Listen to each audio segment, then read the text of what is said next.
तो बड़ी आफत मचाता है। इतनी तेज आंधी तूफान में आज भी नहीं जल रही है। बस रोटी बनने तक बारिश न हो। नदियापुर गांव के आसमान में काले काले बादल छाए हुए थे।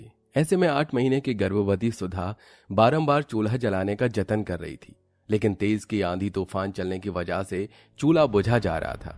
तभी बहुत जोर की बारिश शुरू हो जाती है और गांव के हर एक निवासी अपने अपने झोपड़ी में होते हैं।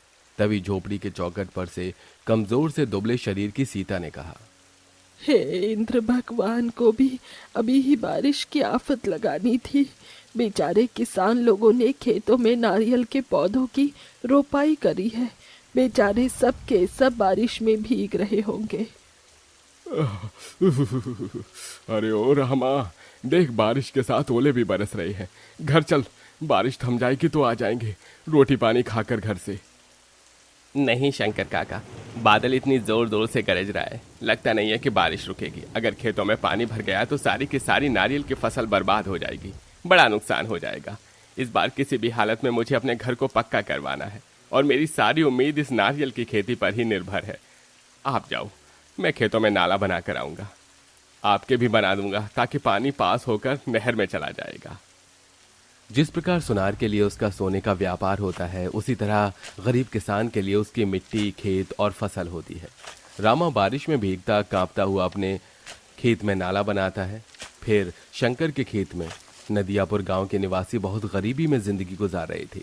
सभी के घर फूस के बने थे, लेकिन सब एक परिवार की तरह प्यार से रहते थे। बन गया नाला, अब घर चलता हूँ, सुधा चिंता कर रही होगी। तभी बहुत से पक्षी बारिश में भीगे हुए नारियल के पेड़ों पर आकर बैठ जाते हैं, जिसे एक नारियल टपक कर गिरता है, जिसे लेकर वो घर आ जाता है, जहां बारिश का पानी रोकने के लिए सुधा और 5 साल की गुंजन बर्तन लिए खड़ी थी। अरे ये क्या सुधा, पूरा घर तो जगह जगह से टपक रहा है। पिताजी, माँ बहुत देर से बर्तन लेकर खड़ी है। मैंने कहा भी आप आराम कर लो, आपके पेट में बाबू है, ये सारा पानी मैं निकाल दूंगी बाहर। ये सुनकर गरीबी में जूझ रहा रामा की आंखों में आंसू भर आए और नम आंखों से वो बेटी के सिर को सहलाकर बोला, मेरी सयानी सी बिटिया, रुक जाओ, मैं छत पर ये बड़ी वाली पन्नी डाल देता हूँ, फिर छत नहीं टपकेगी। लेकिन संभल कर जी, छत एकदम कच्ची हो गई है। थोड़ी देर में बारिश का पानी ठहर जाता है। तभी नारियल को देखकर नन्ही गुंजन खाने की जिद से बोली, पिताजी, पिताजी, आप ये नारियल मेरे लिए लाए हैं, मुझको भूख लगी है, मैं खा लूं? नहीं गुंजन बेटी, ये खेत की पहली फसल है, इसको भगवान जी को चढ़ाएंगे। बारिश में भीगते हुए रामा मंदिर में ले जाकर नारियल चढ़ा देता है, मगर वो रात नदियापुर गांव के हर एक निवासी को भूखे रहकर काटनी पड़ती है। सुबह होते ही सूरज की किरण फूटने के साथ सभी किसान अपनी गाय बैलों को लेकर खेत पर चल देते हैं, मगर अभी आसमान बरसाती काली घटाओं से घिरा पड़ा था। हे भगवान, इस सेर भर आटे में तो केवल 3 रोटी बनी है। गुंजन बिटिया, ये 1 रोटी तू खा ले और एक पिताजी के लिए बचा देना। 1 रोटी मैं सीता काकी को दे आती हूँ। सुधा सीता की झोपड़ी में आती है, जहाँ एक खाट पे सीता पड़ी हुई थी।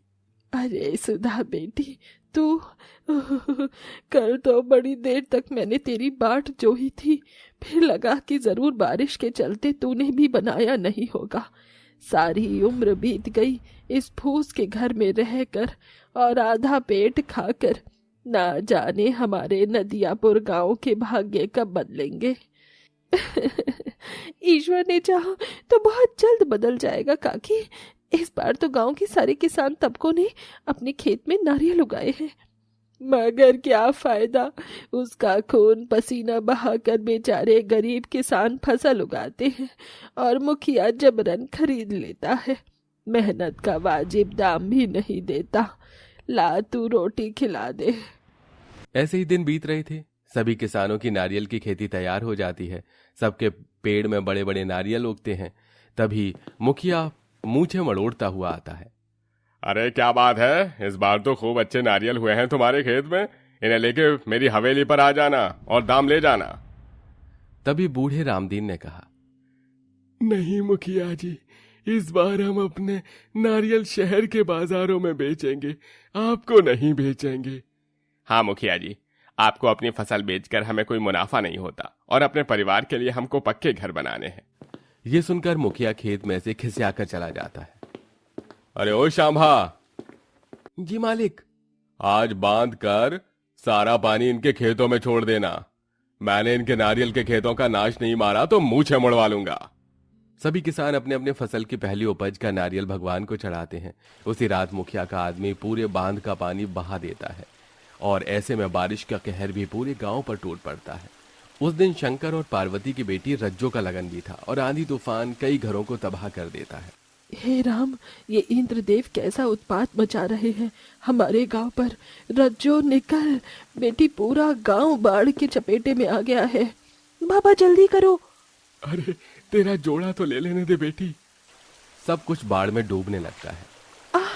अजी बहुत पीड़ा हो रही है। अरे हिम्मत कर सुधा, बस किसी तरह हमें मंदिर तक पहुंचना है। गुंजन बेटी, तू कंधे पर आ जा।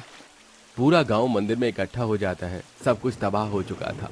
माल जाल भी बारिश में बह रहे थे। कई दिन बगैर खाए पिए बीत जाता है लेकिन बारिश बंद नहीं होती। हे भगवान, हे इंद्र भगवान, दया करो। अरे कुछ नहीं बचा, घर बार से लेकर खेत खलियान सब नष्ट हो गया। धीरज रखिए काका, सब ठीक कर देंगे भगवान। ये सुनकर गरीबी से हारा हुआ बूढ़ा रामदीन बिलखते हुए बोला, अरे भगवान होता तो ये तबाही आती क्या रामा। हम गरीबों के लिए कोई चमत्कार नहीं होने वाला। हमें तो अपनी हड्डियां गलाकर ही कमाना खाना है। अरे कभी ये मुखिया हमारा हक नोच नोच कर खाते हैं तो कभी भगवान हम किसानों को बारिश की मार मारता है।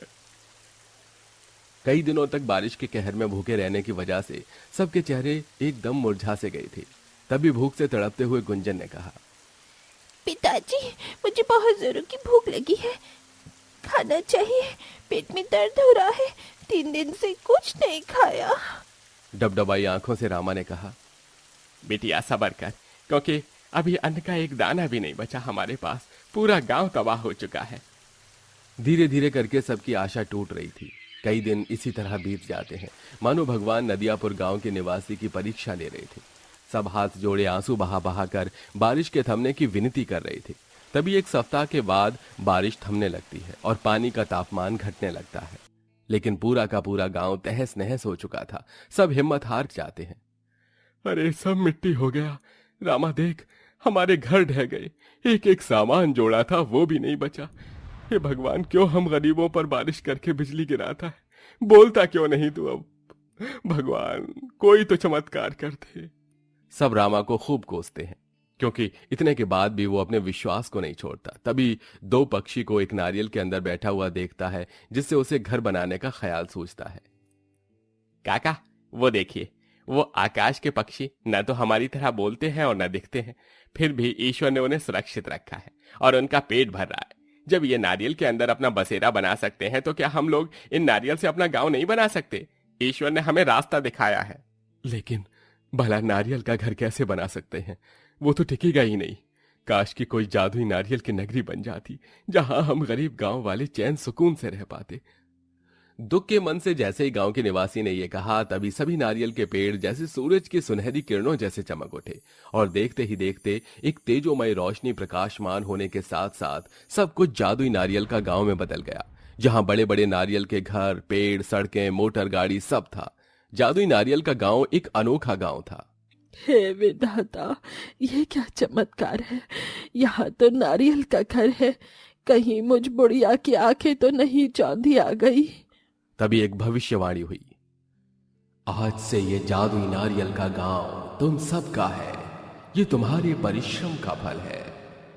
सबने अपने अपने लिए जादुई नारियल वाले घर को चुन लिया और भीतर आकर देखा। अरे वाह बाबा, ये नारियल वाला घर तो कितना सुंदर है। इसकी दीवारें तो हमारे कच्चे फूस वाले घर से कितनी मजबूत है। तभी दीवार से मुस्कुराने की आवाज आई, प्यारी समझ गई। अरे बाप रे बाप, पापा पापा, इन दीवारों की तो कान है। क्योंकि ये जादुई नारियल गांव है। अंत में गांव वाले खुश होकर अपने अपने लिए खाना मांगते हैं और कई दिन बारिश के कहर में जीने के बाद पेट भरकर सब खाना खाते हैं और जादुई नारियल गांव में खुशहाली भरी जिंदगी जीते हैं।